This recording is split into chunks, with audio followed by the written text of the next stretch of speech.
Welcome back, welcome back. How is everybody? Here's the city. It's going way downhill. And I took out most of the towers. These are not doing good. I'm probably going to start taking away some of these cities, cleaning some stuff up, maybe put in some more factories, mess around. And let's see, this talk that's coming up here. Did a little chanting, so you guys can, maybe not listen to it for enjoyment, but more of a spiritual practice. Feel free to join in if you feel inclined. And the only other thing, I talk about a couple different things. I talk about this math world, which is made by the physicists, and it's all about, what our physical reality is. Um, I'll go into some other stuff about the eclipse. I thought that was interesting, where there's this metaphor where the moon is your mind and the sun is your soul. And I don't know what the Atman is. I think that's the earth or something, but that's like breath or something. So we'll just think like that's the breath.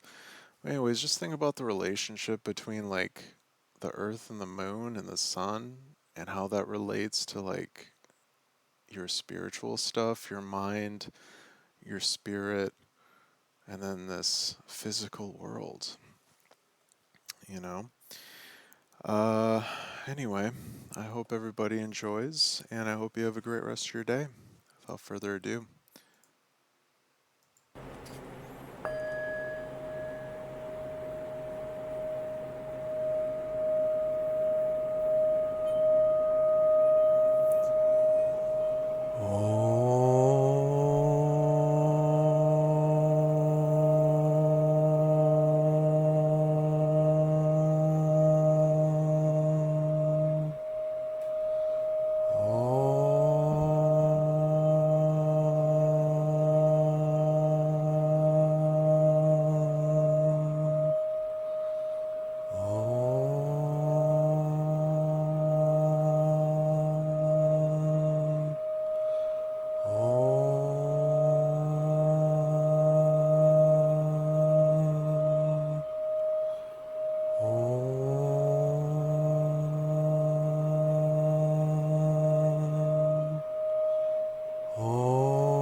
Namaste.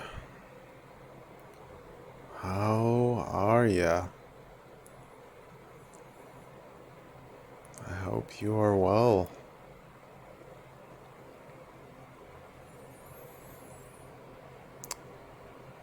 Decided to try a little sound bell om.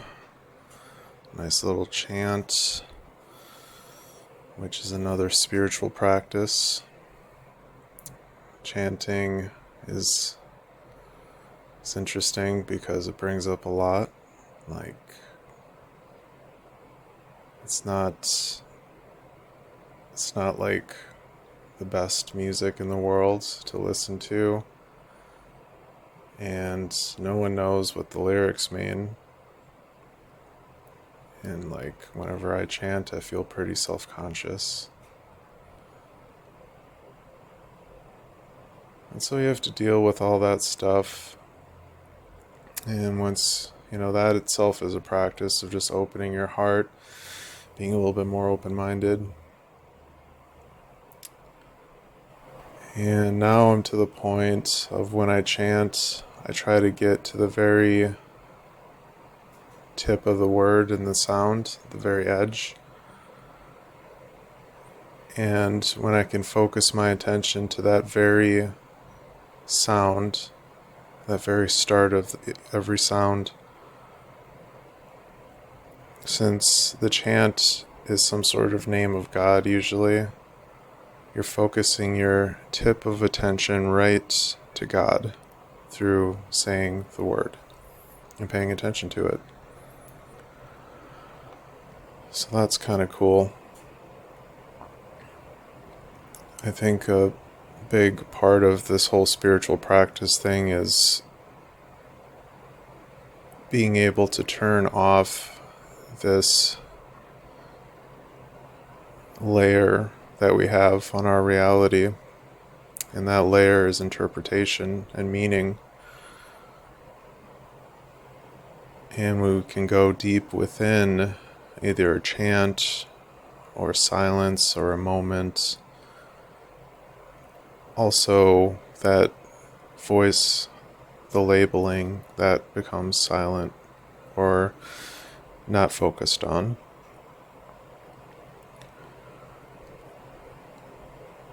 And it's really interesting when that kind of stuff happens, when you drop the ideas you have of things and just witness what's there, because it doesn't look at all like you thought you were calling it.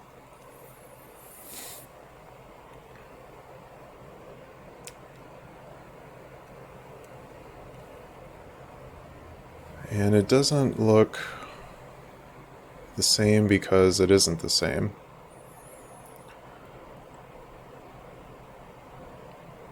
Right now,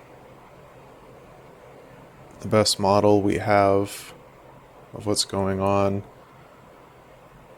is a mathematical model, some sort of rational, intellectual model.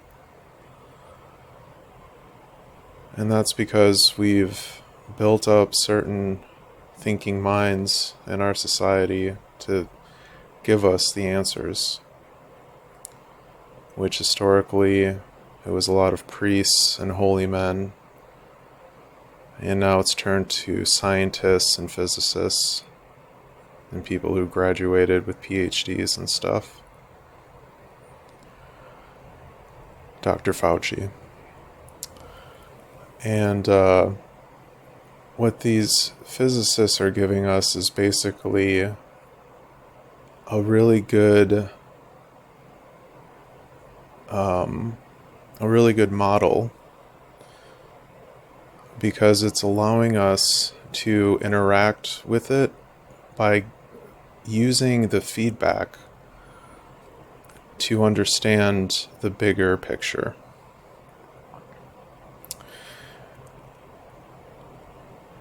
Right now, what people tell us, that math is the universe, math is everything, that is only part of it. It's a necessary part, but it's just a stage in understanding everything that's going on. And the smartest people who've come up with this to build this model for us are stuck in the model themselves. They've become so dedicated and devoted to creating mathematical world that they've become too rigid and structured and closed in order to bypass their own theories and get into some new waters. And so we're going to try and get into some of that new water. And we do that. We experience the new water beyond physics and beyond math through meditation or spiritual practice. We realize that there is a deeper world that also has meaning, that lies beyond our rational intellectual models.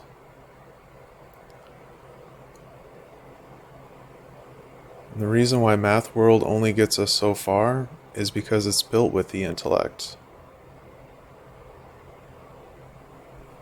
And the intellect, up to a point, gives us a lot of stuff. And then up to that point, it fails us. And that's strikingly clear and obvious when you look at Schrodinger's cat, which I'm not like a physicist, so I'm not going to like sit here and pretend like I can explain this in detail. But the gist of this theory is that if you take a cat and you put it in a box and you have a button that you can press which has a 50-50 chance of releasing gas into the box to kill the cat, and no one can see what happens, but once you press that button and you 50-50 release the gas or not, until someone opens that box and looks inside, the cat is alive and dead, and both, all at the same time. The greatest minds in the history of the world, of humans, they give us everything, including up to that point, up to Schrodinger's cat. They're like, yep, according to all of this that we've given you, and also Schrodinger's cat.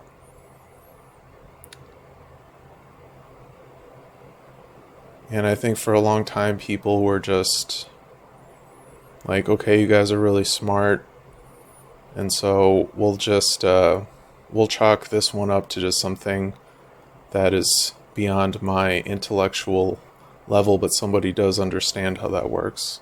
But no, it logically makes no sense. No person, no matter how intellectual you are, can mathematically explain that, how it works in a world, unless you use a different model. And a lot of people talk about simulation theory. They're like, oh,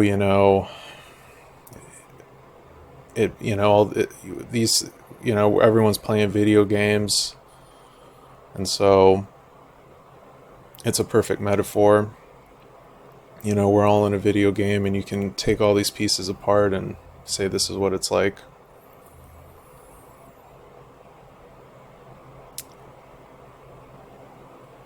Who knows? Who knows if it's a giant simulated video game? But just understanding certain mechanics is interesting because, math is the explanation for the physical world, where everything is interpreted, including the physical world, by the mind. And the mind is a non-physical process. And so if a non-physical process is processing math, and we call that physical, then it's not true. Like, how can a physical world be processed by a non-physical thing? So, physical world isn't physical. There is only non-physical, and what we call logical and intellectual is physical. Real world, it's all we know of reality.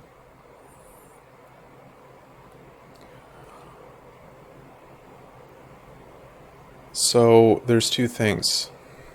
There's this rational world made of math that's solid, it's order, and that sits within chaos, everything that's not that. And the chaos stuff is interacting with this orderly stuff, and that feedback is what gives us understanding.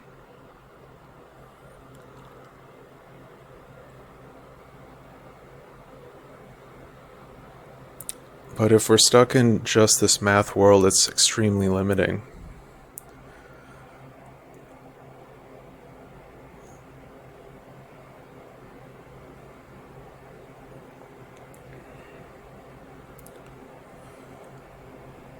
Language is a lot like math.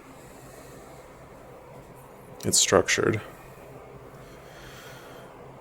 And I think it's interesting how people always think, oh, we have the most advanced language, we can communicate, and that's what makes us intelligent. But it's like, have you ever listened to birds? Like, they have a language when they're just singing, and we have no idea what that means. We have no idea what they're saying. But they're definitely talking to each other. They're definitely communicating somehow. But it's not structured in the way that English is structured or human language is structured.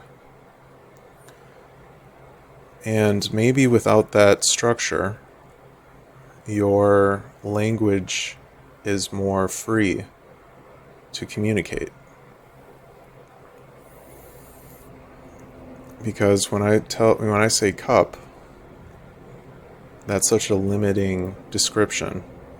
I mean, you know what I mean by a cup, but do you know that it was a silver cup, approximately 11 3/4 inches, like all of the fine details, all the way down to the specific atom, all the way down to the structure, how the light changes off of it in this particular moment of the day.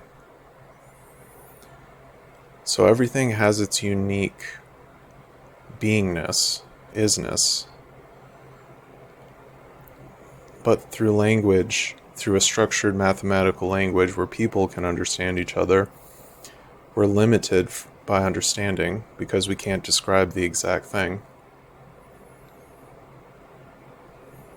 Maybe if we had like a bird language where words weren't exactly the same every time, every thing would have its own name. And then once you said that frequency, you immediately understood what that was.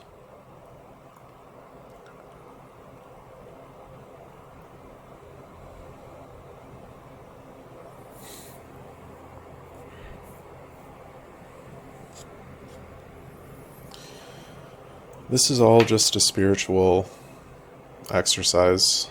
It's just kind of just trying to break outside of some of these boxes. So think about what's behind the thought of the physical universe. What's behind the thought isn't physical, but what is behind the thought? So we're using a physical universe to get some feedback on our thoughts. We're forming our thoughts through feedback on a physical math universe and structure. And so we never really understand what things are. But we make up stories. And our stories are what creates our reality. And so what we can do is we can try and find the story that we most want to be true. We can live that story. This is what people do online. They create avatars They create, find little communities or find a good video game, and they just sit in there and they talk to people.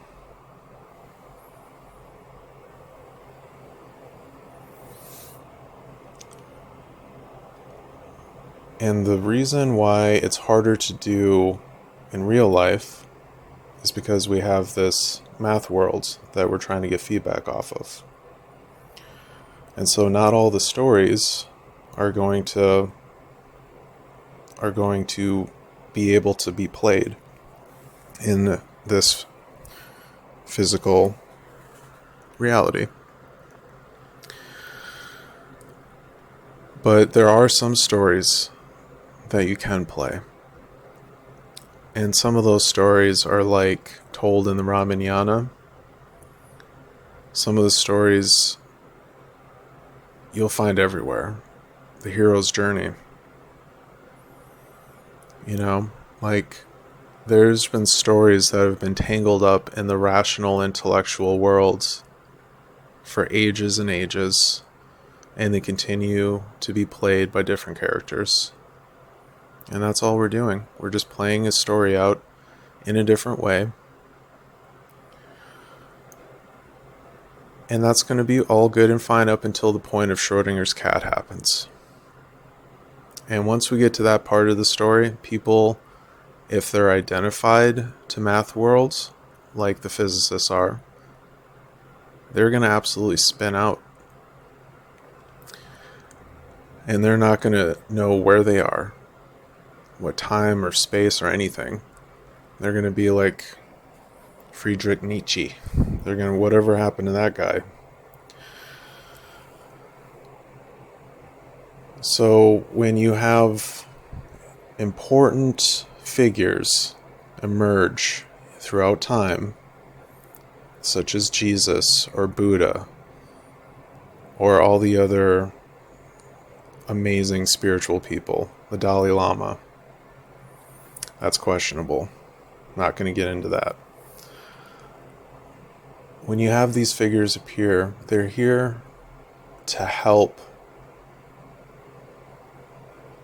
break in populations into this cohesive melding of physical, non-physical, reality worlds, mind-made construction of a story.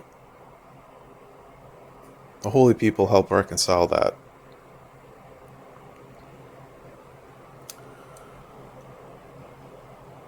And so when you find a spiritual practice or a story or a person, a mentor, a guru, a friend, when you find any of these people that can help point you towards a deeper truth that lies behind whatever this rational world has given you as a story, hold on to them and treat them good, because they are absolutely vital.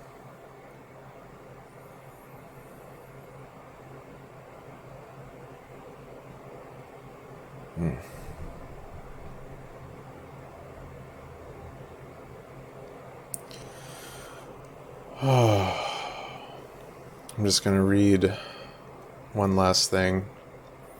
This was something interesting I found about the eclipses. I guess there's going to be 4 of them this year. There's one on April 20th, then May 6th, October 14th, and October 28th and 29th. So I'm just going to read a little bit of this passage I found interesting. I'm definitely going to go into it more later. It says, only the coincidence, which is the happening together, of the moon being both 400 times smaller than the sun and 400 times closer to Earth than to our star, makes it possible for the two to appear to the residents of Earth to be the same size, which is why total solar eclipses can occur at all. Many of the planets in the solar system can experience solar eclipses, but they are rather different from ours. And since all that is created will be destroyed some hundreds of millions of years from now, The moon will be so much further from the Earth than it currently is, and the sun will have expanded significantly that the moon will no longer be able to completely obscure the disk of the sun, and then there will no longer be any solar eclipses at all. The moon is slowly moving away from the Earth, and one distant day it will be too small to block the sun entirely. All this gives our moon an outsized influence on our reality. The sun represents the soul, the Atma, literally the breath, and the moon represents the mind. When the mind converts the light of the divine spirit into shadow, the human personality can run amok. Hence, the ancient beliefs in many cultures that during eclipses some monster was devouring the sun, some demonic cosmic serpent or dragon that threatened humankind with darkness. And what is a demon other than a self-focused, uncontrollable personality?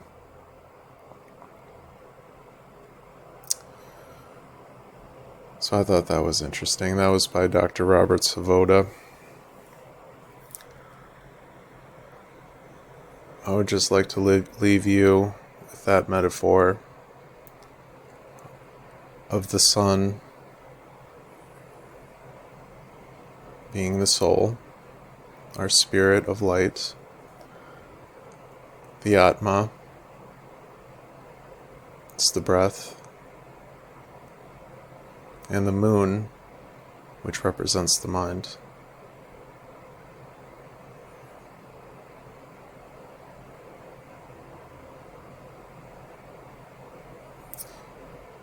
I wish everybody well. I hope you have an amazing rest of your day.